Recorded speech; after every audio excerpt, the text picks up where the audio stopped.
You can send a misbehaving child to their room for a set time or deprive an older child of some privileges. Deprived of contact with the rest of the family, they hopefully understand that they need to change.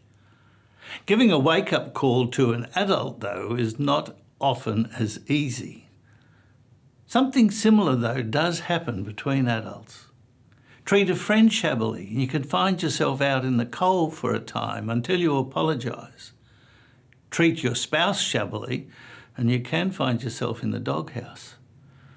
Underperform at work, and suddenly you find warnings and the threat of dismissal. The wake-up call has teeth because deprivation of contact with loved ones or withdrawal of privileges hurts. We want the pain to stop, so we change. The pain is inflicted because there are expected behaviours to be a good family member, a friend, a spouse, or an employee.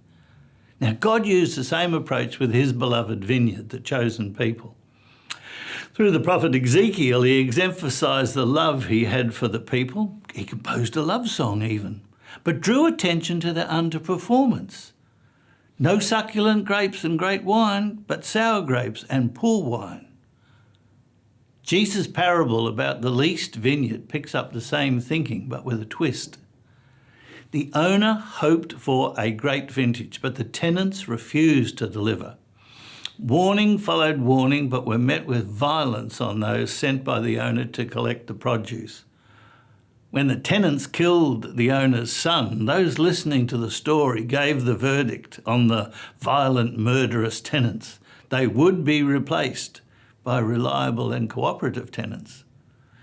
Retelling the parable, after the death and resurrection, the community to whom the vineyard was now entrusted heard their own wake-up call.